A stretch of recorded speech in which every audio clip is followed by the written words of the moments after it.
Tidak banyak yang tahu apa manfaat air mata untuk kesehatan manusia. Banyak sesungguhnya. Seringkali orang menyepelekan air matanya, menahannya begitu rupa karena takut dibilang cengeng, kok mudah menangis. Tetapi ada juga yang berpikir bahwa menangis itu adalah sebuah hal yang sia-sia, tidak ada gunanya. Susah itu tidak ada gunanya seperti lagu. Dia berpikir itu adalah tanda kelemahan. Kalau menangis itu tandanya lemah. Padahal secara natural, tubuh kita dan mata kita khususnya mengeluarkan air mata sebagai sebuah reaksi natural yang merupakan anugerah dari Tuhan. Tadi saya katakan bahwa untuk kesehatan mata itu bisa membersihkan mata. Membersihkan mata dari kotoran, membunuh bakteri yang masuk ke dalam mata, melindungi mata juga dari iritasi akibat mata kering. Dan air mata itulah menjadi pelembabnya. Belum lagi untuk kesehatan mental dan fisik, air mata itu berguna untuk mengurangi stres. Kita bisa menangis dan ungkapkan stres itu dengan air mata itu menjadi lega, meningkatkan suasana hati, melegakan perasaan, mengurangi rasa nyeri. Saat sakit mungkin kita tahan sampai sudah menangis dan kita sedikit lebih lega, nyerinya hilang. Dan mengontrol tekanan darah ini yang menarik sekali. Juga membantu tidur lebih nyenyak. Air mata dihasilkan oleh kelenjar lakrimal yang terletak di kelopak mata bagian atas. Dan dari sinilah kita melihat betapa luar biasanya Tuhan menciptakan air mata bagi manusia. Namun kenapa seringkali kita menganggap ungkapan yang keluar lewat air mata, ekspresi emosi lewat air mata, sering dipandang remeh? Dan secara iman percaya kita kepada Tuhan tentu saja ada satu yang menarik tentang air mata di dalam kitab suci, yaitu bahwa air mata sebenarnya tercurah sebagai sebuah tanda alami dari manusia. Tapi sekaligus juga air mata itu bukan saja mengekspresikan kesedihan, namun itu merupakan sesuatu yang menunjukkan jalan untuk menuju kedewasaan. Saat nelangsa dan air mata tercurah mengalir deras, saat itulah kita sedang dituntun untuk berjalan menuju dewasa. Sehingga dari air mata menjadi mata air. Saya Nikolas Kurniawan kembali menjumpai teman-teman sekalian dalam Sapa hari ini. Sabda Tuhan yang menyapa kita. Pertama hari ini dari Mazmur 84 ayat 6-7. Ayat yang sudah sering kita dengarkan. Berbahagialah manusia yang kekuatannya di dalam Tuhan, yang berhasrat mengadakan ziarah. Bila ia melintasi lembah baka, mereka membuatnya jadi tempat bermata air. Bahkan hujan pada awal musim menyelubunginya dengan berkat. Dan satu lagi, Yesaya 61 ayat 1-3 dikatakan roh Tuhan Allah ada padaku.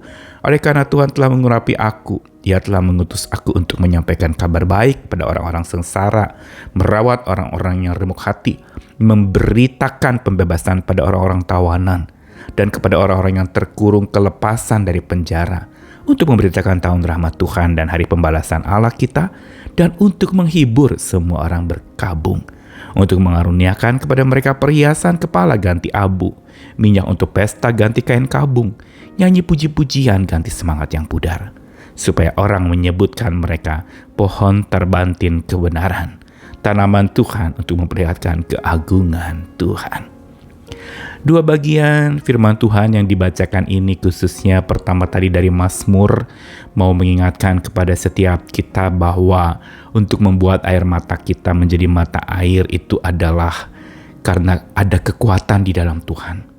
Kalau kita kuat hidup di dalam Tuhan, maka kita akan selalu mengenang-enang akan kekuatan Tuhan itu, dan itu jadi andalan. Sehingga saat melewati lembah air mata, lembah baka dikatakan di sini menjadi sebuah simbol lembah kesedihan atau lembah yang selama-lamanya lembah derita yang tidak habis-habis.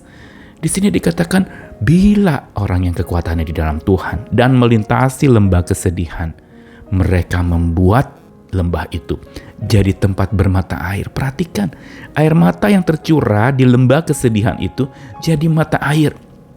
Bahkan dikatakan lebih lanjut lagi, gambaran hujan pada awal musim menyelubunginya dengan berkat. Kita seringkali menganggap hujan itu bukan berkat kan? Kita pikir hujan itu, Ini menjadi cuaca buruk, cuacanya tidak baik, kurang baik, kita sebut demikian kalau hujan kan. Tetapi orang yang kekuatan di dalam Tuhan bahkan melihat hujan itu sebagai berkat dari Tuhan. Ini bicara mata iman. Dan ini karena dikaruniakannya kepada orang-orang percaya, Tuhan karuniakan roh Tuhan Allah. Itu yang menyebabkan seseorang itu bisa melihat selalu ada hal yang baik di balik sengsara. Selalu ada perawatan dari cinta Tuhan untuk yang remuk hati. Selalu ada berita pembebasan buat yang tertawan. Selalu juga ada sebuah kelepasan dari penjara-penjara, duka cita, pergumulan, problema hidup.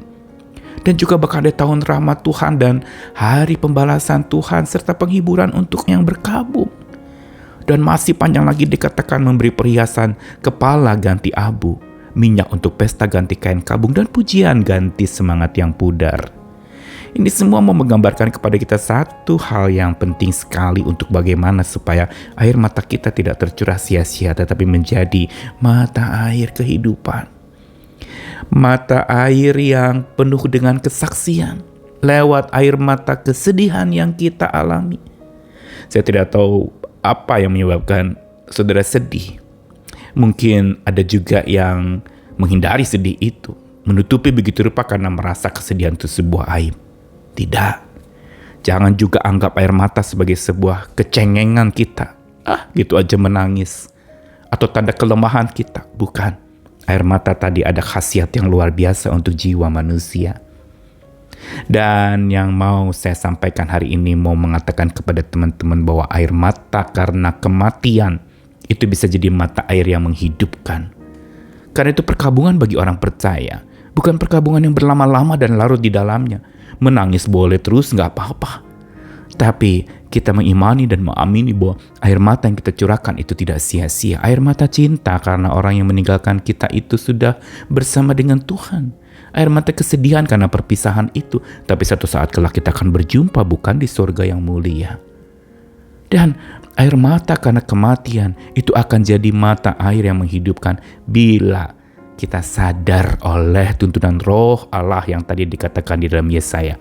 Bahwa saat menangisi sesuatu atau menangisi kehilangan, menangisi sebuah peristiwa yang menyakitkan, menangisi kerugian atau menangisi perginya seorang yang dikasihi, perkabungan karena kematian. Ingat saat kita menangisi, Tuhan sedang mengisi jiwa kita.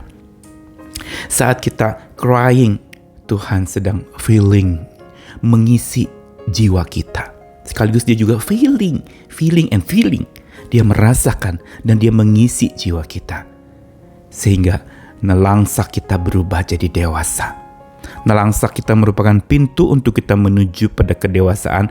Memang harus lewati lembah baka, sama seperti Mazmur 23. Untuk menuju ke air yang tenang, rumput yang hijau, kita lewati sungguh lembah bayang-bayang maut yang begitu mengerikan. Tapi bersama dengan Tuhan kita akan mampu menjalaninya.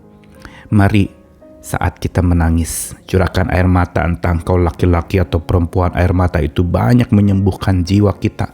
Curahkanlah itu sambil berdoa, Tuhan biar air mata yang saya keluarkan bukan air mata sia-sia, bukan menangisi diri sendiri, tapi menangisi sebuah peristiwa yang mungkin itu menyentuh perasaan kita. Tetapi biar air mata kita juga, kita berdoa, Tuhan sudah saya nangis terus, tapi biar jadikan air mata saya jadi mata air kehidupan. Saya memang berduka karena kematian orang yang saya cintai, tetapi saya mau air mata saya ini berubah jadi mata air yang menghidupkan orang. Jadi kesaksian, kesedihan saya justru jadi sebuah traktat terbuka. Kesedihan saya menjadi sebuah kesaksian yang nyata bahwa Tuhan hidup lewat lembah air mata. Saya bersama dengan Tuhan sumber mata air hidup saya. Dia menemani saya dan saya tidak larut di dalamnya. Saat lewati lembah baka, maka itu menjadi sebuah tempat yang bermata air. Tuhan mengasihi kita sekalian.